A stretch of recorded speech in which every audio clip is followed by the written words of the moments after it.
Hey everyone, the Chiefs have a chance to become very dangerous at a couple of key position groups, particularly because both the draft and free agency have some absolute weapons available. Combine that with a monster they already have at their disposal. And if KC plays their cards right, they could become lethal where it matters most. So I've got to talk about that. Geno Smith getting traded to the Raiders, a few players recently signed by the Chiefs, and more. But first, how about those Chiefs? First up, I want to talk about an intriguing player the Chiefs should definitely consider signing. A player who got released today by the Commanders. He just so happens to play a position where the Chiefs could really use some help, considering the number of free agents they have at that position. That player is defensive tackle Jonathan Allen, formerly of the Commanders. He was let go in a cap-saving move, with Darren Payne and Johnny Newton leading the charge along the line now. Part of the reason they let him go after failing to find a trade partner is that he's technically coming off a down year. Yes, it was also to free up cap space, but from a statistical perspective, his performance dipped due to injury. He tore his pec in Week 6's loss to the Ravens in a grade 3 tear, if I remember correctly. But when the doctors operated, they found that his pec was only 20% torn. That allowed him to rehab and finish out the season, playing in 2 of the final regular season games and all 3 playoff games.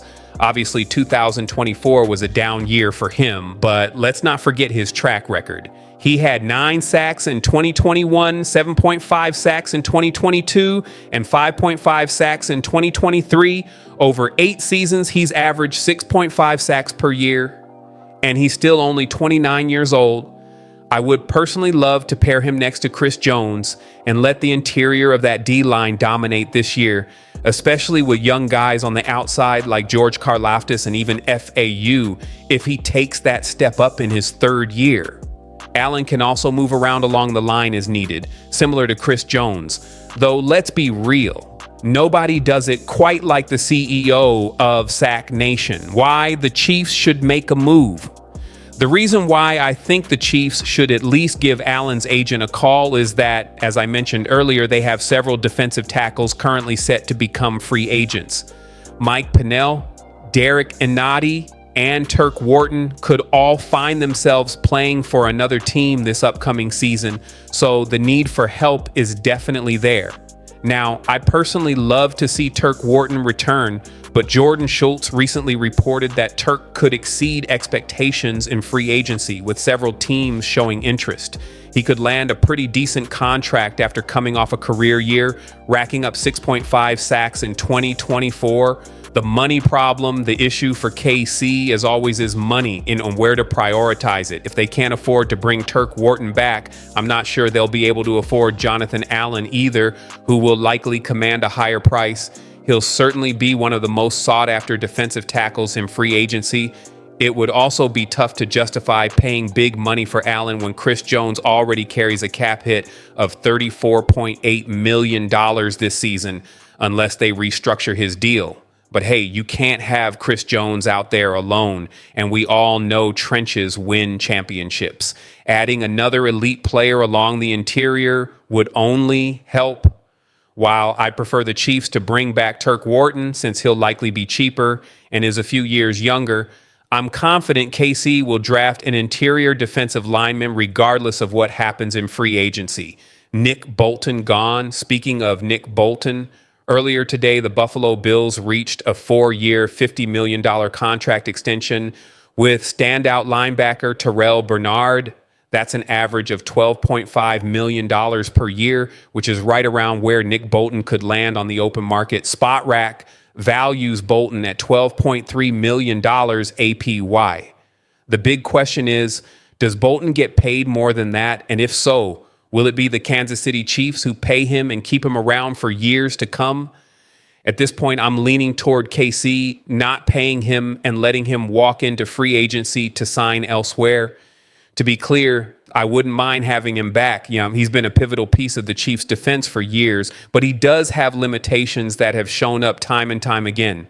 Right now, Drew Tranquill can fill in at the Mike linebacker spot. Leo Chenal's role should increase, and the Chiefs could draft another linebacker to stay young, stay cheap, and maybe add some athleticism to the room with a coverage linebacker who has speed. The middle of the field has been a weakness for KC for quite some time. Meanwhile, Brett Veach himself said this year's draft is deep at the linebacker position. He even called out the linebacker group during his press conference at the Combine.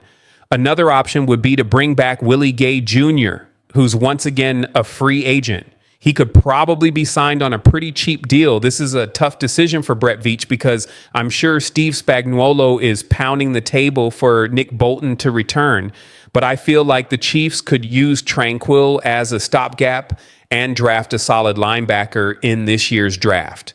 Charles Omenihu's Twitter rant, one player who appears to not be returning, at least that's how it seems based on his social media, is defensive end Charles Omenihu. He posted a series of tweets yesterday that I thought he might delete, so I screenshotted all of them. And just like that, poof, they were indeed deleted. But basically, Omenihu made a case for himself, saying he came back strong from his ACL injury. He confidently suggested that had he not been injured, he would have had 10 or more sacks this past season. Then, in his third tweet, he said, "But I'm done. See y'all Monday. I finally get to experience free agency the right way this time." I'm not sure how to take that. Is he just clapping back at fans online? Is he frustrated by how his name has been thrown around with free agency approaching? Or is he unhappy with conversations he's had with the Chiefs front office, maybe even finding a potential offer disrespectful? It seems like he's going to test the market either way, and I'll be curious to see what happens with him. It's tough because in 2 years with the Chiefs, he only played in 17 regular season games, essentially missing a full season due to a suspension in his first year and then injury in his second. Obviously, he couldn't help the injury, but it does hurt his stock. That said, Omenihu is still only 27 years old, so a team with lots of cap space could bet on his potential and pay him decent money based on his age and past performance when healthy. His market value on SpotRack is around $12 million per year. He's coming off a 2-year deal averaging $8 million per year, so he'll likely get more than that. But the question is, how much more? I would love to see him back in red and gold with the Chiefs, and $12 million per year would be a steal considering the top pass rushers are making well over $20 million per year. But if he doesn't come back, D-line free agency moves. If Omenihu doesn't re-sign, the Chiefs will need someone to step up. Felix Anudiko-Uzomah needs to take a big step forward in year 3.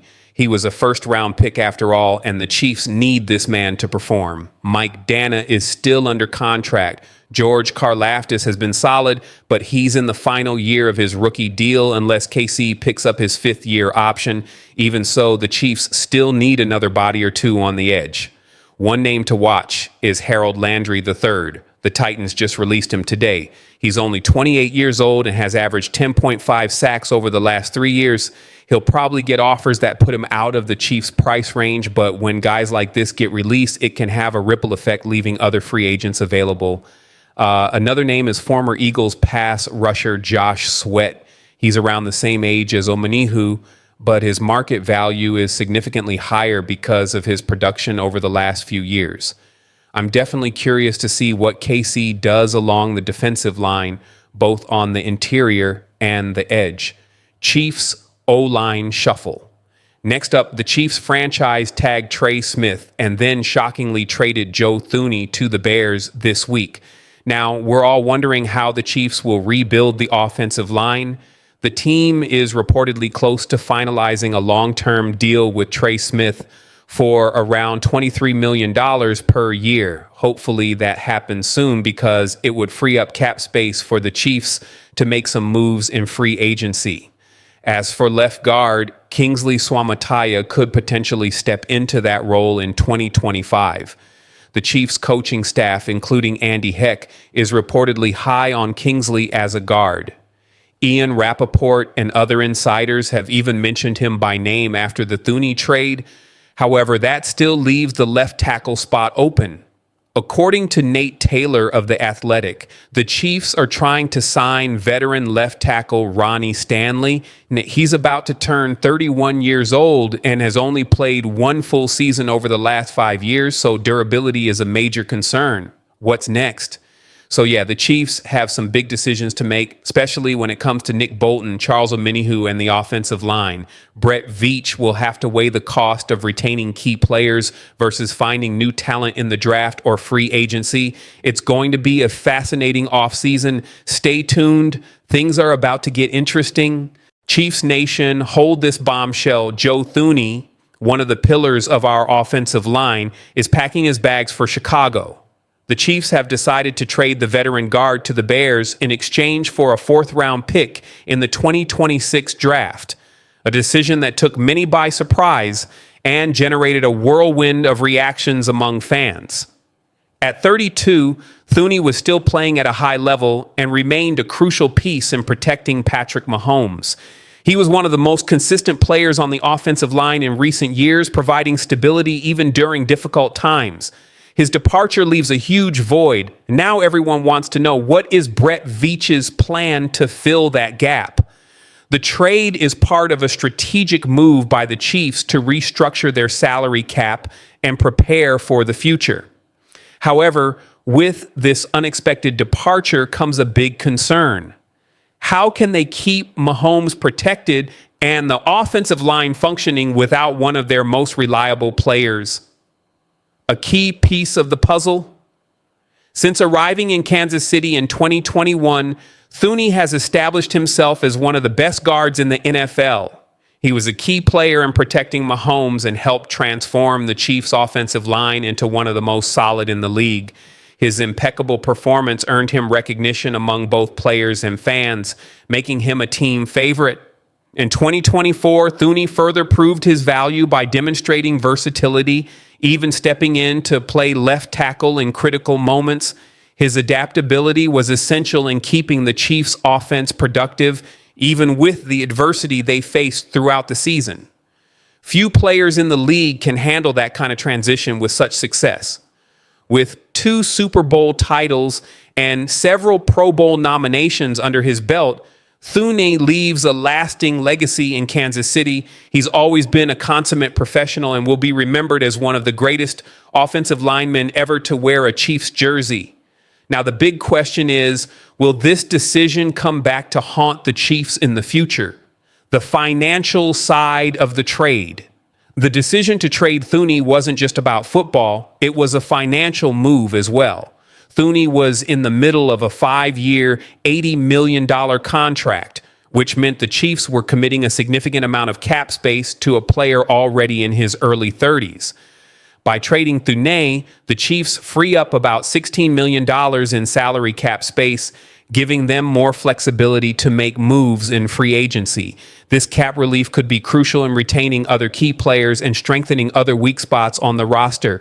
The trade also reflects the Chiefs' long-term strategy of balancing veteran talent with younger players. The Chiefs are betting on young talent to step up and ensure a smooth transition on the offensive line, but losing a player of Thuney's caliber always comes with risks.